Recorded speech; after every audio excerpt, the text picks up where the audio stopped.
Students, welcome to Unit 6, which is Chemical Thermodynamics. Okay, so what is thermodynamics? It is the study of energy changes during any physical or chemical process. The entire study of energy changes in any physical or chemical process is called thermodynamics. अब ये energy changes का मतलब chapter के नाम पे छुपा हुआ है. सी, थर्मोडायनेमिक्स.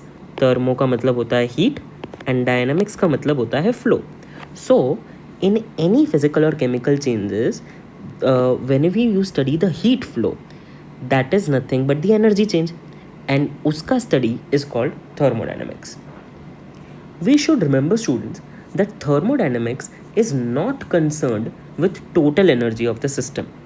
हमें total energy के साथ no concern. There is no concern. We are just dealing with the energy changes. Okay? And the thermodynamics entire chapter is based upon 4 generalizations. हम 4 generalizations पे काम करेंगे. They are namely nothing but the 0th law, the first law, second law and third law of thermodynamics. Okay? In 4 law को पढ़ के हम thermodynamics देखेंगे. Of course, all these laws are based on human experiences, student. There is no formal proof of these laws. Okay?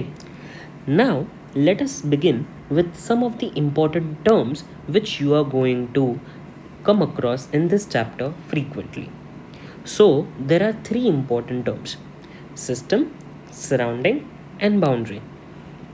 Now, what is the system? It is the part of the universe under investigation. Let us consider आपका घर आपका universe है.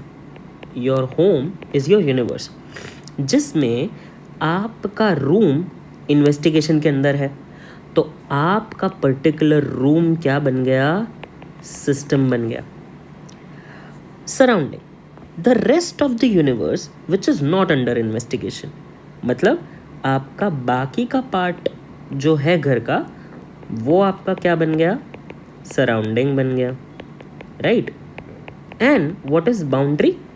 The real or imaginary surface that separates 2 systems or the system and the surrounding.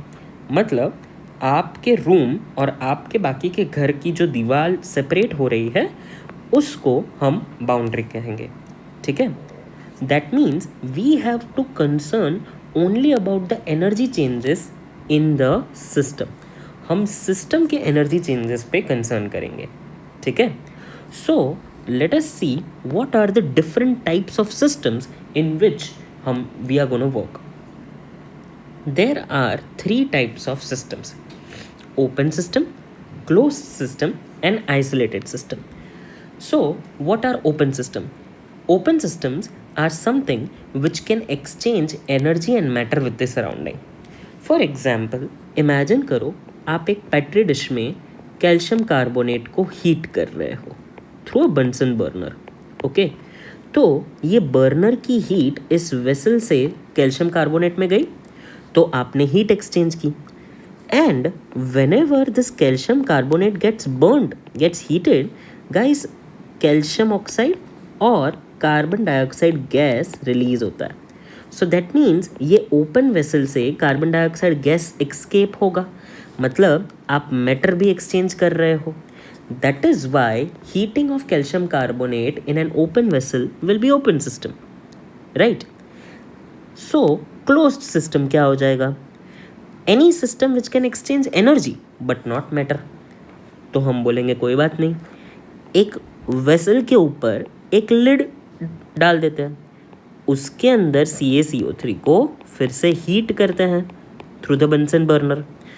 अगर ये heat vessel से यहाँ पे जाती है, मतलब of course it is conducted to calcium carbonate, तो आपकी एनर्जी तो एक्सचेंज हो गई. Of course again carbon dioxide gas release होगा. But these carbon dioxide gas will now not be able to escape out in the atmosphere. मतलब आपने matter को exchange नहीं किया with the surrounding. So that is why heating of calcium carbonate in the closed vessel is a closed system. Let us come to the third system, which is isolated system. Isolated system में क्या होगा? Imagine करो आप calcium carbonate को thermos flask में भर रहे हो, just like your hot tea or coffee, what you put it in a thermos flask. In this thermos flask, calcium carbonate ना बाहर की हीट ले पाएगा ना वो अपनी हीट बाहर दे पाएगा. मतलब there will be neither exchange of the energy, और मैटर का तो सवाल ही नहीं होता. So that type of system will now be called as isolated system. Okay, I hope this much is clear student. Right now let us come to the two type of properties what we need to study in this thermodynamics. There are two types of properties which you will come across. One are extensive properties and second are intensive properties. Extensive properties क्या होता है? The properties which depend upon the amount और size of the sample. मतलब वो sample के size और amount दोनों पे depend करेंगे. एग्जाम्पल्स आपको दिख ही रहे होंगे.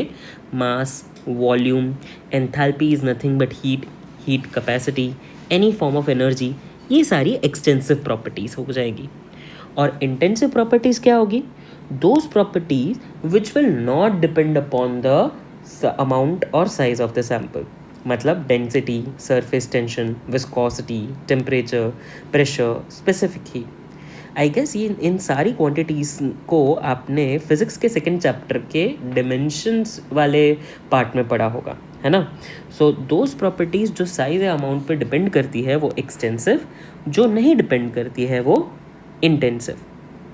एक बात याद रख लेना स्टूडेंट्स, जब भी कोई इंटेंसिव प्रॉपर्टी को आपको एक्सटेंसिव बनाना हो तो क्या करेंगे? Nothing but divided by mass और वॉल्यूम.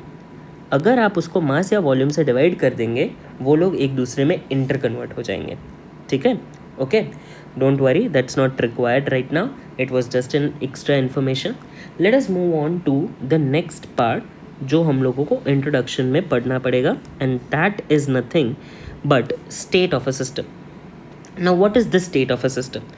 सिस्टम, आप एनर्जी चेंजेस पढ़ रहे हो सिस्टम में, तो state of a system is a condition of existence of a system described by specific values of its microscopic properties, just like pressure, volume, temperature, etc.